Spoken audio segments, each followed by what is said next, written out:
Bismillahirrahmanirrahim. Hai guys, assalamualaikum semua. Bertemu kembali dalam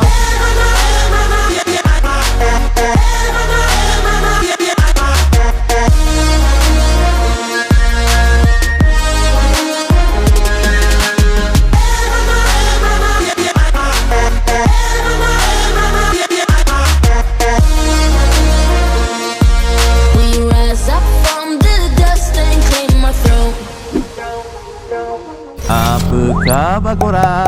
Korang berada dalam sehat-sehat hendaknya, okey? InsyaAllah. So, baru-baru ni kalau korang perasan agak kecoh di social media pasal satu statement yang dikeluarkan oleh Ketua Polis Negara berkenaan dengan cadangan pengharaman model-model Super Kapcai dalam Malaysia ni. Korang perasan tak? Statement yang telah dikeluarkan oleh KPN tersebut dibuat sejurus selepas Jujuki melancarkan model baru diorang untuk line up 150cc, iaitu Jujuki Raider R150 Fi. Biasalah kan, bila ada model baru biasanya akan adalah YouTuber ataupun media-media arena pemotoran ni akan buat coverage pasal model yang terbaru ni, dan dikatakan untuk model Raider R150 Fi ni mendapat coverage yang meluas lah, dan apa yang di-highlightkan adalah berkenaan dengan performance-nya lah. So antara justification yang digunakan oleh KPN dalam merelevankan cadangan untuk mengharamkan Super Kapcai ni adalah dia fokus pada model Jujuki Raider ni tau. Jujuki Raider ni dikatakan mampu mencapai sehingga ke 177 km sejam top speed, tapi di atas dyno machine lah. So bila atas dyno machine dapat dalam 177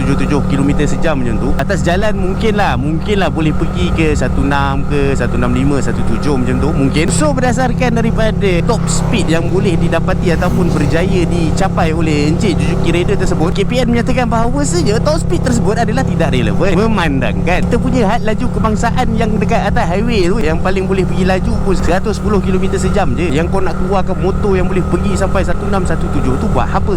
Lebih kurang macam tu lah. Itu pun yang pertama lah. And then disebabkan performance Raider R150 Fi ni yang terlalu padu, yang terlalu mantap kata kau, KPN merasakan bahawasanya aktiviti merempit akan berkembang biak dalam Malaysia ni disebabkan Super Kapcai yang padu ni lah. Dan selain daripada itu juga, motor-motor untuk Super Kapcai ni juga boleh menjadi antara punca peningkatan nahas jalan raya, especially yang melibatkan penunggang-penunggang motosikal lah. So formula dia macam ni, performance padu tambah aktiviti merempit berkembang biak sama dengan tinggi nahas jalan raya. Dan justification dia lebih kurang macam itu. Bila kita dengar, bila kita baca, rasa macam apa? Nak marah, tapi kena sabar.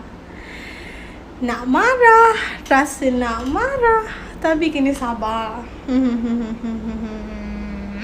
First of all, korang kena ingat isu pengharaman Kapcai ni dia macam ada pasang surut dia tau. Kalau korang perasan 2 tahun lepas dekat channel aku ada up satu video pasal isu pengharaman Kapcai ni. Masa tu statement tu dibuat oleh salah seorang daripada aktivis keselamatan jalan raya. And then lepas daripada tu senyap. Lepas tu tahun lepas dia naik balik isu ni pasal pengharaman Kapcai tu. And then lepas tu senyap pula. Dan sekarang ni dia naik balik. Dah macam acara tahunan pula kan. Cuma yang menariknya acara pada tahun ni adalah statement tu dikeluarkan oleh Ketua Polis Negara lah, antara orang yang berpengaruh dalam badan kepolisan. Sebelum ni NGO, aktivis dan sebagainya yang keluarkan statement-statement macam ni. Statement nak mengharamkan Super Kapcai ni satu hal. Yang aku tak faham, ada juga orang kat luar sana yang beranggapan Yamaha dengan Honda bergandengan bahu, berpimpin tangan untuk sama-sama menjatuhkan Suzuki, dengan berkemungkinan mereka bekerjasama dengan pihak polis untuk mengeluarkan cadangan mengharamkan Jujuki Raider ni. Benda ni dah lama kot, bukan baru-baru ni je isu pasal pengharaman Kapcai ni. Sebelum Jujuki keluarkan model Raider tu lagi dah kecoh pasal nak haramkan Kapcai. Dia orang duk sibuk nak gantikan dengan e-bike yang boleh pergi 80 km sejam untuk speed dia tu. Dan aku tak faham kenapa yang menjadi mangsa ataupun menjadi kambing hitam hanya Kapcai kan. Macam atas jalan ni kalau kau tengok kan, bukan Kapcai je atas jalan ni tau, banyak lagi vehicle lain yang berada di atas jalan ni. Aku tak pasti kenapalah Kapcai menjadi antara kenderaan yang tersakiti sangat-sangat. Dan kalau kita renungkan pada poin-poin ataupun pada justification KPN berhubung dengan cadangan untuk mengharamkan Super Kapcai ni, yang pertama pasal dia punya top speed yang boleh mencecah sehingga 160, 170 atas jalan tu tidak relevan, memandangkan kita punya had laju kebangsaan pun 110 je, itu pun atas highway. Itu first point of justification beliau lah. Okey, cuba kita renungkan balik dalam Malaysia atas jalan kan, adakah Kapcai ataupun Super Kapcai je yang cruising ataupun bergerak lebih daripada 110 km sejam? Memang tak ada kenderaan lain langsung ke yang bergerak dengan kelajuan lebih 110 km sejam? Dan kalau nak kata kategori motosikal lah kan, kereta mungkin lah diorang defense sebab nak laju-laju pun tak high risk macam motor. Kita cerita pasal sport bike ataupun super bike yang boleh maintain sehingga 200 ke 300 km sejam tu setiap kali diorang pulas throttle. Macam tu 110 tu kalau super bike Gear 1 je mat. Kau rasa ada orang beli superbike bawa gas satu atas highway? So kiranya asal bukan kapcai je, okey untuk cruising ataupun bergerak lebih daripada 110 km sejam. So bila statement-statement macam gini dikeluarkan, orang akan anggap yang benda ni sebagai double standard tau. Maklumlah kan, kapcai harga murah je, mungkinlah tak contribute banyak sangat pada pendapatan negara. Yang mahal-mahal macam superbike, kereta, orang bayar road tax mahal, harga pun mahal, bagi cukai banyak dekat negara. So segala apa tindakan diorang adalah relevan. Tapi kapcai tak boleh. Come on, pasal motor je pun nak double standard. Poin yang kedua, KPN cakap pasal akan berkembang biaknya aktiviti merempit dalam Malaysia ni. Di situ saya ada sedikit argument lah. Kalau kau perasan lah kan, dia kalau nak merempit, nak berlumba, pakai EF5 pun dia boleh berlumba, dia boleh merempit. Dia tak adanya nak tunggu beli motor-motor super kapcai dah. Diorang ni jenis yang suka beli motor-motor yang sisi kecil, lepas tu diorang suka modi, buat spek besar-besar gedabak, and then malam minggu naik highway pergi cari super kapcai yang standard, dapat potong sikit, dapat menganjing sikit. Adalah bahan nak sembang dengan member-member kan. EF5 aku tadi selamba potong wai suku wai, kata si Abu sambil menghembus asap rokok di blendnya di tengah hari Ramadan.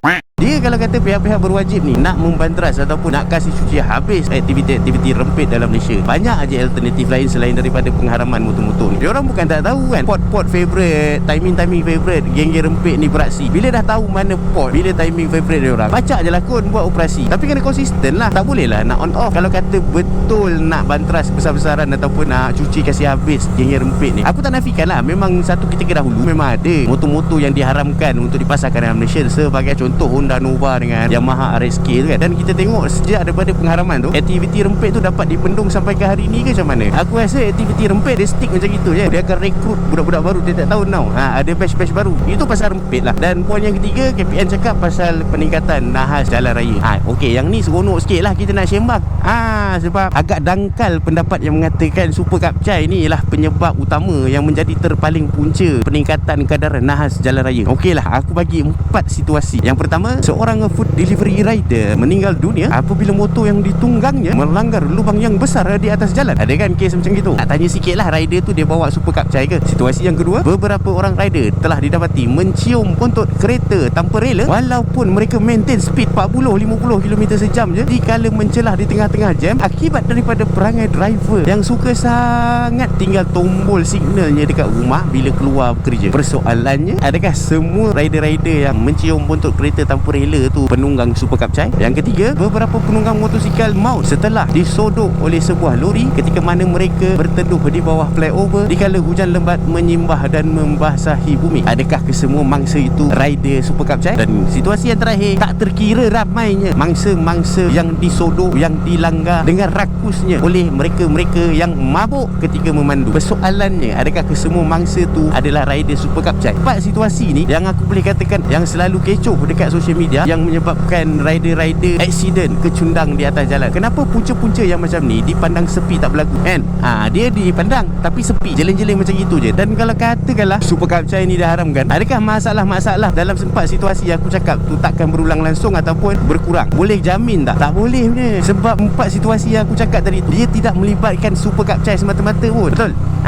Nampak? So kesimpulannya pada aku, cadangan untuk melaksanakan pengharaman super kapcai ni adalah sangat-sangat tidak relevan lah. Macam tak masuk akal. Yalah, cuba kau fikir, kita ada dengar yang super kapcai penyebab tingginya nahas jalan raya. So super kapcai diharamkan. Tapi kita tak pula dengar gula penyebab kencing manis. Peratusan pengidap kencing manis dalam populasi rakyat Malaysia semakin meningkat, jadi gula diharamkan. Tak ada pula kita dengar solution yang macam gitu kan. So pada aku, better pihak-pihak berwajib fokuskan pada alternatif-alternatif lain yang pada aku mungkin lebih berkesan daripada engkau buat keputusan terburu-buru untuk mengharamkan mana-mana model super kapcai sekalipun. Sebab nampak now senang nak buat kerjanya kan. Haramkan terus, tak payah fikir. Dan lepas tu, bila kadar kemalangan tu tak ada penurunan, mulalah nak salahkan model-model kapcai yang lain pula. So macam tak ada kesudahan pula. Korang rasa pula macam mana? Adakah relevan tindakan pengharaman kapcai yang dilakukan ataupun dicadangkan oleh Ketua Polis Negara baru-baru ni? So kalau kata korang ada pendapat korang yang tersendiri, ya korang boleh luahkan segalanya dekat komen kat bawah tu. Okay, so okay lah guys, aku rasa cukup sampai sini dulu video aku untuk kali ni. Pada yang sedang menonton aku cakap banyak terima kasih. Jangan lupa untuk klik like, share, komen dan juga subscribe pada yang belum subscribe. Pada yang dah subscribe, aku cakap banyak terima kasih juga atas sokongan korang. Akhir kata, see you, kita berjumpa lagi lain video. Assalamualaikum. Bye bye.